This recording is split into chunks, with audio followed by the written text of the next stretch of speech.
So for Antares Scorpions, we have looks like 3 Cataphract, 3 Deltas, a Cicada, 4 Shadowhawks, 2 Jenners, and 2 Spiders.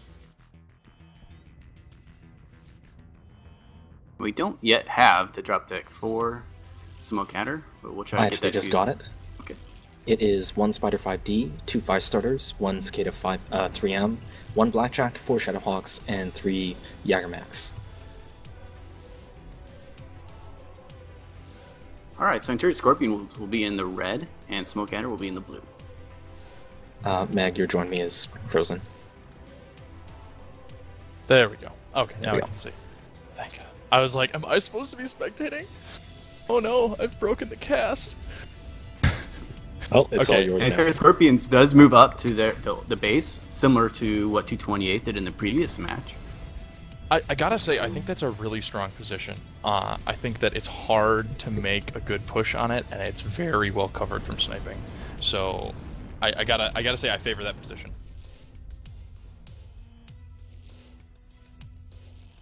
And we have Smoke Adder sitting back in their base area, a little bit similar to what the Donagals were doing. They pushed up a little bit towards the end of the Citadel with their lights. Now that might get within some turret damage range. Basically some early arty strikes going down on that pocket area.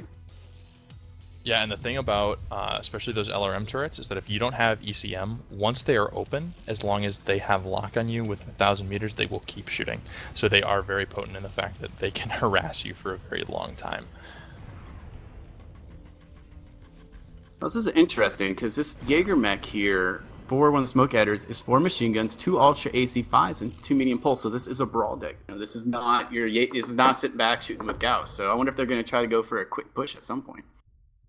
Yeah, and I think that if they're going to, they're in the position to do it. They've got Citadel. I can't tell if they're taking shots on turrets, but it looks like they're trying to bring those turrets down a little bit, make sure that there isn't too much resistance when they push in. And they can't. The thing about pushing out from there is that to shoot back from a push, you've got to expose yourself. So they could do damage while they're pushing across, and it's a fairly short space. So that's the place to do it. In response, Antares Scorpions has pushed back down about most of their mechs down towards near their base, including their Jenners and Shadowhawks and Spiders, while their Cataphracts are still sitting up top trying to get shots away. Yeah, and those Cataphracts are going to be able to probably put down good air arty on the Citadel, just because of the angles that they have, but they're not going to be able to get very good shots because direct fire shots on the Citadel are hard from where they are. So it's kind of just up to these lights to do initial damage right now and prevent them from pushing.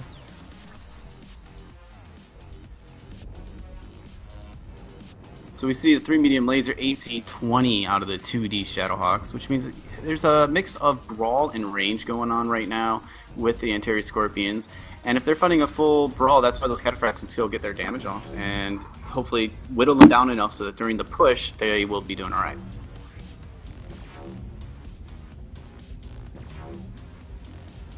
Looks like each team is fairly content to just sort of give it a little time. Neither one is too worried about rushing instantly. Of course, everybody's proving me wrong about the hyper-aggression and needing to push right away. And you see, Cicada 3M, Nautilus Command is sitting up there with the Cataphract 3Ds, perhaps providing a little ECM coverage, but he's also, I think, a 2 PPC config.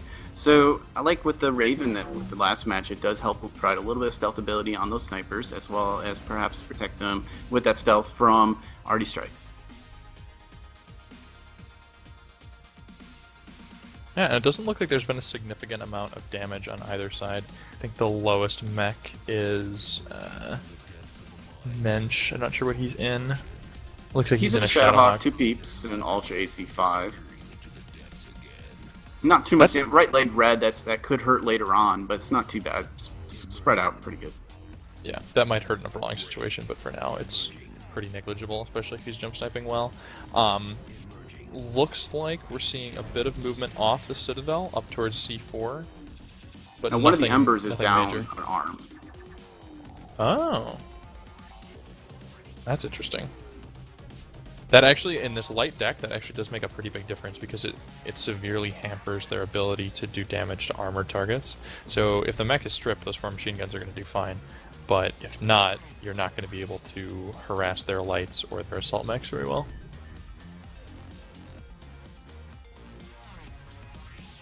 So now you're on Antares Scorpions. You know at this point that you have the Cataphract 3Ds, and you might have picked up at this point that they got Brawler Heavies. What are you thinking about trying to do? Well, I mean, if you know that they're going for a brawl, I guess from that position, I feel like you can probably push down to your base fast enough. So I guess I would just keep going with the position they're in. They probably feel pretty confident about their trades. Yeah. I mean, I guess that's what I would be doing. It doesn't appear like the opponent is getting a ton of like great shots on them or a ton of damage on any of their mechs. So I think that they're happy to just kind of hold back, take some good shots, be ready for the push, and not make any mistakes. I really wish I could see what Mango's got in his Jenner K. I'm guessing he has 2 PVCs, but he could be 2 ER large as well.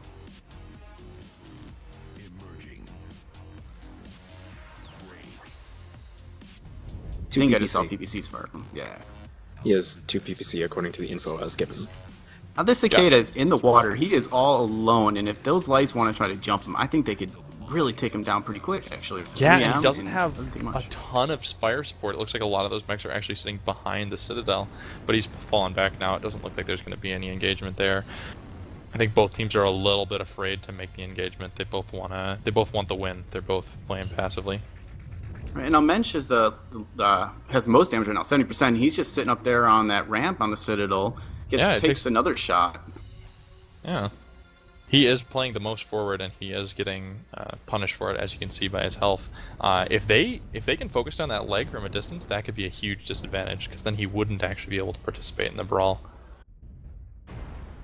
I'm going to be honest, it always makes me feel nervous when I see lights sitting on this right side of the boat. Anybody that's near the borders, it always makes me nervous, because sometimes these maps, you think you're safe, you don't see the countdown, or it doesn't go off, and all of a sudden, oh. Yep. I've done it before. Looks like... But yeah, they're getting really good shots, especially on that Weekend Shadowhawk. He's down to 68% now.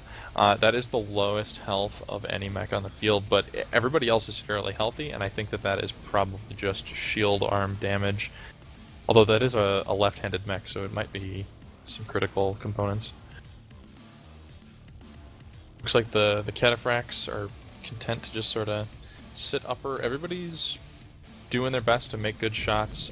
Oh, that Jaeger mech was that down a UAC? No, I think it was just jammed. Oh, okay. Oh, yeah, I forget about that mechanic. Back in my day in closed beta, UX didn't jam, and they were really, really overpowered.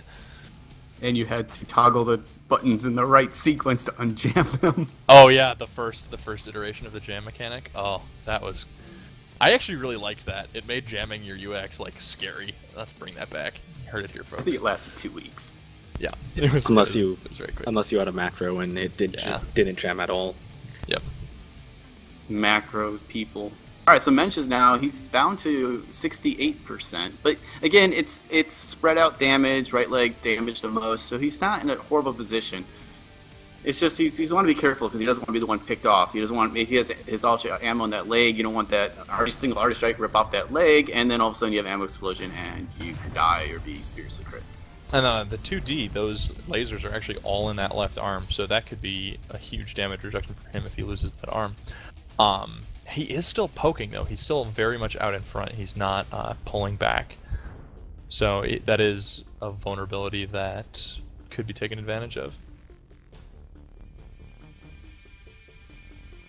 So just looking at the positioning in the builds, who do you guys favor for an engagement? I think based on how it's flowing so far, I have to favor Antares Scorpions with the Cataphracts because they're able to play this range game, and Smokeadder hasn't tried to push the brawl. They haven't repositioned to maybe thinking about taking on those Cataphracts and pushing on top of them. So right now it's playing into Antares Scorpions' hands. However, when it gets to late game, you don't know. You just don't know what team's going to make the aggression or get that game to change. Yeah. You bring up a good point. They might be able to make a good push across water if they were to just like slowly pull a few mechs back from Citadel and make it look not like a push. They could probably push on the other side just underneath bridge and get up and actually separate those Cataphracts from their team. Oh no, those Shadow Hawks are actually moving up there now, it looks like. So Yeah, they might have moved up here to support the 3Ds in case of the push.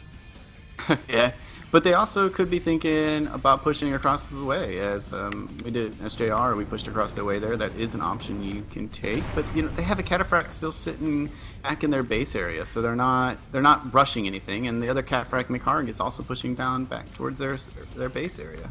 Yeah. I think that they've just realized that the sniping is to be done by their base, so they're shifting so that they have a presence in both areas. They don't want Smoke Adder to be able to take that upper area for free.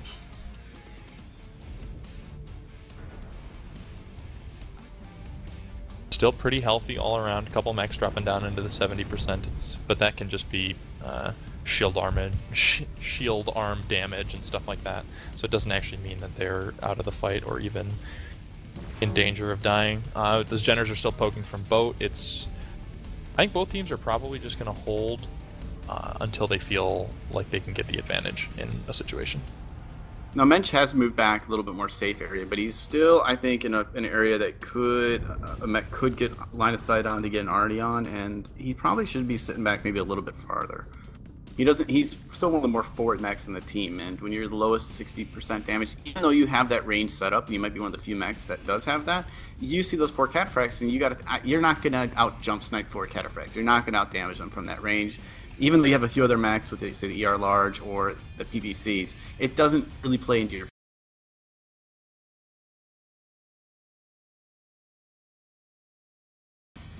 Yeah, I think that the problem with waiting with a brawling composition is that you're going to take way more sniper damage or sniping damage than they are. So the longer you wait to push in with a brawl deck, the more you're at a disadvantage. Oh, it looks like there are a couple spiders up by landing pad, maybe getting a little bit of scouting. Yeah, it's a spider and an ember, but there is a spider, a Jenner, 2 Jenners, and a Cicada 3M for interior scorpions sitting up at their base.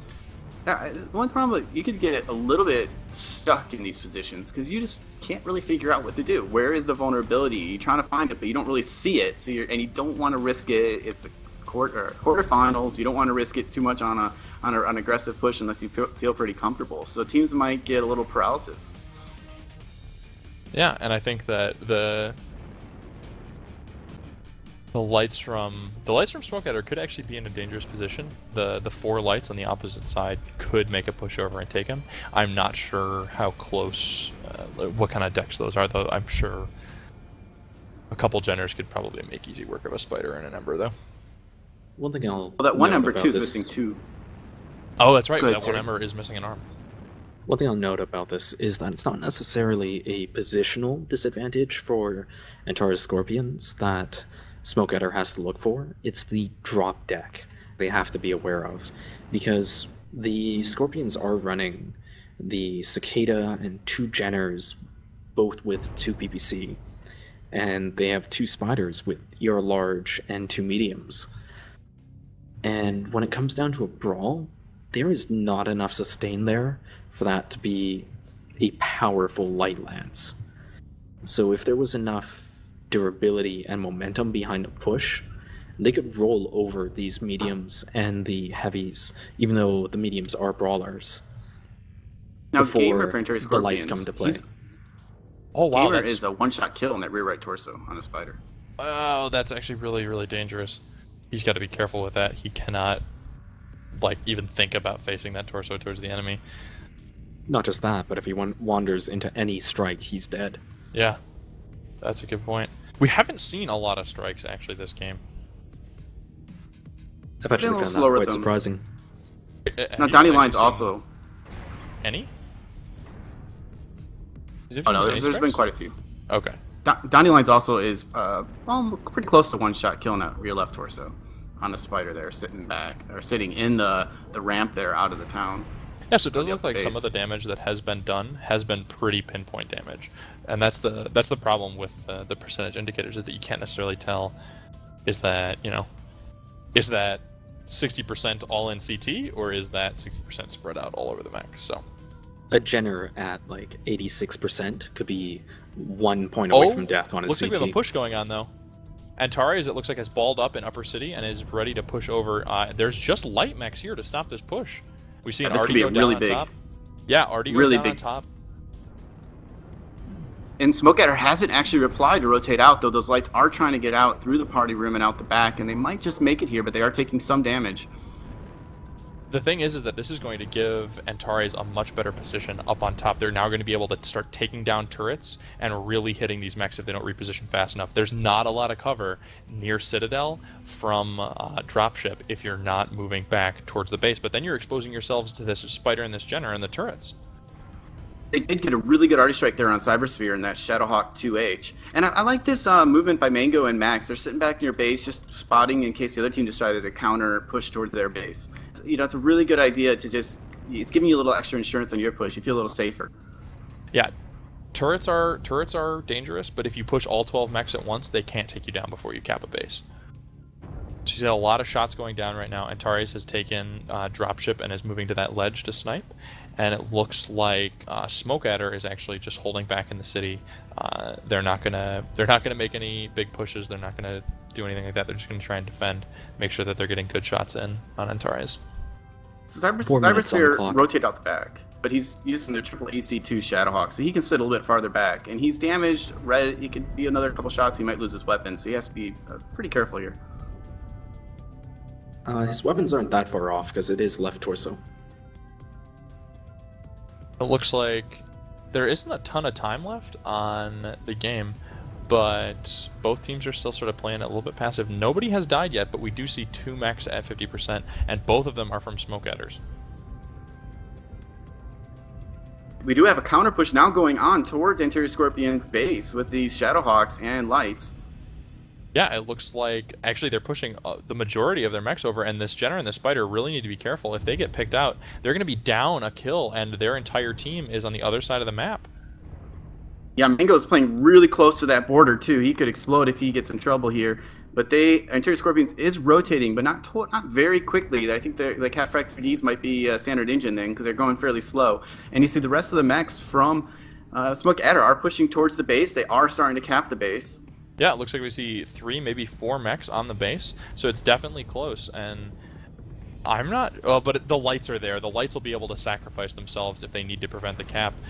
But it's got to be close though, because there's only 2 minutes and 40 seconds left. So you've got to be careful with those lights sacrificing to stop the cap, because you might not be able to make it back and make up that difference. And we see 2 mechs actually go down for Smoke Adder. Yeah, it There's looks only like probably an a quarter arty strike left. there. Yep. Quarter left on the cap.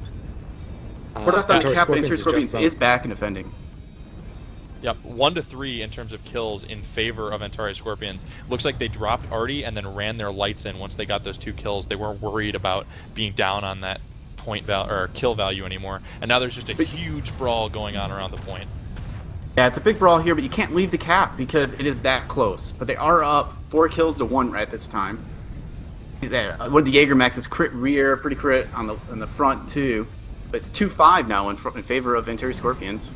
Yeah, you can't leave the cap, but neither can your opponent. So if you have mechs to spare, if you're up this 2 to 6, you can just run 1 mech on and drop strikes, because then you're doing way more damage than you're taking. And that's reflected in the score. We see 3 mechs down for Antares Scorpions compared to 8 mechs down for Smoke Adders. That looks Yeah, it looks like Antares Scorpions going to have it because they have their turrets also working in their favor at this point. They're up 3 to 9. Just a couple more mechs left to go. Leg mechs, mostly crit mechs. It should end. Some mechs are fairly stripped here. Xerix is stripped, so I think it looks like it might end in the next second here. They're up by 1 last mech to go down. That was a good game. This last mech going down. Still up, still fighting. Doing its best. One thing to note is that when you have the cap like that, it's sometimes not best to just put everybody on it, especially if they're already back. What you can do is you can put your damaged or weakened mechs on it and push your fresh ones straight into the enemy's face and try to delay, instead of just fighting in the one spot where you all have the same angles and you all where you're all stationary, so it's super easy to hit you and pick components off. Man, that Okay, Shadowhawk. that is a pile of go mechs down. if I've ever seen one. That is a pile of mechs. That last Shadowhawk would not go down, but it looks like the game is in fact over, and Antares Scorpion takes the win. Would you That was a call good it? game. Would you call it a heap of mechs, or is it still just a pile? Ooh. I think because of the tonnage, I would still call it a pile. Would be a If scrap there was maybe pile. an Atlas. Yeah, if there's like an Atlas, we could call it a heap, I guess. But a good match. We saw some interesting, a lot of movement in that game, which was nice. It wasn't, I will admit, the game I played in was slightly stagnant, not gonna lie. But we did see a lot of movement, some good shots taken, and a nice push and brawl there at the end. Hawkins got 611 damage, and he had those 2 kills that we saw from that Artie strike. That's what Arties do. You know, what happens is we're saying you sit back and you're trying to get a couple Artie strikes. Well, when you put maybe 4 or 5 mechs on a base and you get hit by an Artie, that is a lot of direct damage as well as splash damage, and those add up so fast. And really, you're almost giving them a huge jump in their lead unless you're gonna get that cap down. And they had it down really close, probably about another 10, 11 seconds with 2 or 3 mechs on there, but Interior Scorpions was able to return their mechs there in time and defend the base. I think from the science we've done, it's about 80 to 90 damage per mech in a strike, if it's a Artie strike. And so yeah, when you have 5 guys on there, that's 400 damage. Yeah, Alright. that's a lot of damage you can put on. Go ahead, Phil. Eyes from the sky, well played across the board. I don't know which one of you it was, just a second ago you said you don't want to push all of your guys onto the cap because of Artie, right? And that's exactly what they did. I feel like if they would have put, maybe 2, 3, and then set up, so you know what's going to happen, Antares Scorpions were rushing back, you might have been able to select fire, take them out one at a time, maybe 2, something like that. But as soon as they balled up, I watched that first Artie strike go down. It knocked out a Jaeger, and the Cicada was crit, and something else got knocked out in that pile. And I couldn't even tell what was going on. There was so much smoke coming off the mechs. I just feel that it wasn't lost. They pushed up, they hit the cap, the point started going down. Set up for, defense. Let them try to come in and you continue to fight. I just feel like that sort of plays into the whole strike and Artie strikes, is if you clump together like that. And we've seen it, even with the Steel Jag match, that you guys, same thing happened. The enemy team balled up, you just dropped Artie and airstrikes on it, and, bad day for the team. I feel like it was actually a pretty good game across the board. Antares was being the more aggressive ones.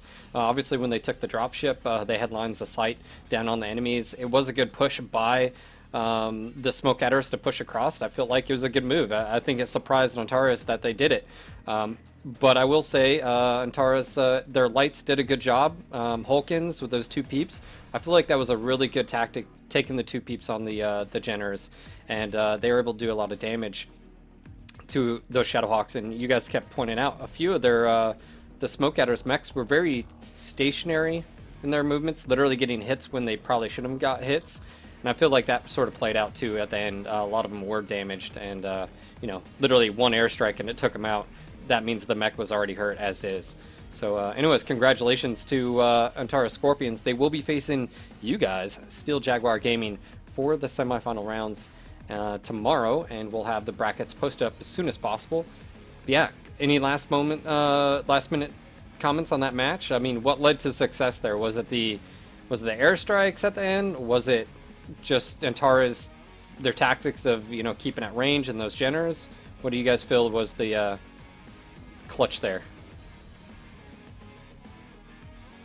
They were able to do a lot of damage from a distance, both in the beginning of the game and then in the end with those air Artie.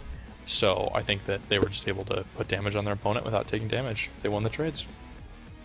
You have to say the Smoke Adders push was the deciding factor. I mean, that was the initiator of the results. Until they had done that, they could have sat back. I mean, the push was at about 3 minutes or so, and if they would have sat back, they might have done it. I mean, that game got really towards the end, and I think that Smoke Adders, they could have gone for the draw. but they decided that they wanted to go for the win. They must have seen, they saw that there was only a few lights there, and the Antares Scorpions had rotated mostly top. So it is a good choice to try to do that. If they could have, especially if they could have gotten that kill on Mango or the other light there, they could have pulled back into the water and tried to retreat back to their turrets. Since they didn't get that kill and they started getting the turrets down, or the base down while they had a few mechs on there, they stuck with it. And in the end, though, Antares Scorpions was able to return just in time to defend that base and get a few arties to cause a lot of that damage. Do you think they would have had any luck if they had pushed on the enemy team instead of the base? What do you think, Raffle? So that at the beginning, when you remember me saying when the cataphracts were up on top, it was in like the first 5 to 7 minutes of the game, where all they had was the cataphracts up on top, and the rest of their mechs were down by their base. I think that if they had taken their mechs and done a coordinated push through the river, they didn't need to go all the way up to platform. They could have just jumped down through river, under bridge, over gardens, and then up into upper city. I think that would have given them enough surprise and enough time that they would have only been facing those cataphracts and maybe like 1 or 2 light mechs that got there in time. But you saw that those light mechs had PPCs, so they wouldn't have been a ton of help in a brawl. I think they could have gotten up on kills and then held that position up there, or fallen back to their base if they'd wanted to. Yeah, I'd have to agree. So I think they had the better brawl deck, especially with the light support. Antares Scorpion's lights were long range. The Jenners in a press fight against an Ember, they're not going to hold up. The Ember's going to win, especially close range, 90 meters. Not to mention the Ember's just going to tear them apart. I feel like the deciding factor, just like Magician said, is when they pushed and then they put everyone on the cap. They could have also pushed later on. They wouldn't have been getting shot at by the turrets, and obviously they wouldn't have been clumped up in a when Antares took the dropship. They could have also pushed there. But ultimately Antares had the higher ground, so I don't know if anything would have been different as far as the result, but you never know. Yeah, it was a good game. Well fought by both teams. And, of course, Antares Scorpions moves on to the semifinals. I just want to say congratulations to all the teams. House of Lords 228, Antares Scorpions, and Steel Jaguar Gaming for moving on to the quarter and semifinals, and we'll have those brackets up tomorrow. Quick shout out to everyone that joined us tonight. Thank you again. You guys are awesome. Make sure to hit that follow button. That way you guys get email notifications when we go live on the Twitch stream. And we will be streaming the matches tomorrow night. It will be after 6 p.m. Eastern, just to, if you want to mark that down on your calendar. Anyways, some quick shout outs to Seriothrax, the Magician from SJR, and the War Room podcast. And the host of that podcast is Raffle Waffle. And if you haven't checked out the War Room podcast, make sure to do so. It talks basically all about the competitive scene. Sometimes they talk about a specific element of the competitive scene. Sometimes they talk about stuff that goes on in the competitive scene. So make sure to check them out. And they're on Twitch as well. Raffle, you do that live at twitch.com, RaffleWaffle49. So you can check out that. They're also on YouTube as well. You can check out all the past recordings. And again, this is watching the competitive scene. If you want to hear about the competitive scene, these guys are the ones who talk about it weekly, so make sure to check out their YouTube and Twitch page. But anyways, thank you guys. You guys did awesome. Any shout outs before we get off here? You basically promoted me for me. I guess I don't really have that much to say. We've been doing a little bit of a hiatus from War Room since I've been moving, but I'm back now. The tournament's going to be over tomorrow, so we'll be back with it live every Thursday starting next week. So thank you very much for having us, by the way. This has been a blast. I just want to say, if anybody wants to check out some more matches, we have SJR vs 228 going on in Merrick Civil War. It's going to be a restriction-filled drop at 9:30 p.m. Eastern. You can check it out at twitch.tv/Steel Jaguar Gaming. Wait, I thought we were playing SWK. What did I say? You said 228. Ah, it's SWK. Because Panic's gone, and I was like, I'm playing you guys tonight? But nobody told me. Well. Got you on my mind. Gave him a panic attack. Alright, and again, thank you everyone. You guys are awesome. Make sure to check the brackets. I'll be posting up the results and these matches. Just a heads up too, if you are watching for the first time, this is the alpha spectator cam.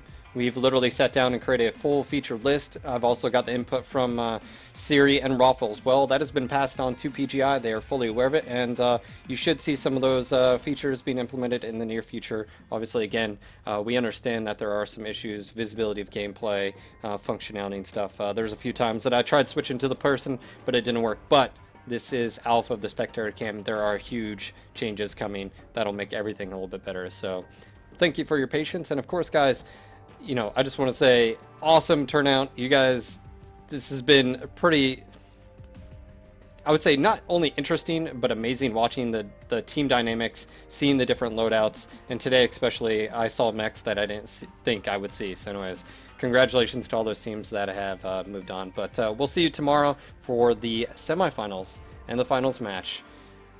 This is Phil. I'll see you guys tomorrow. Until next time, Mech Warriors. Peace. Thanks for watching, guys.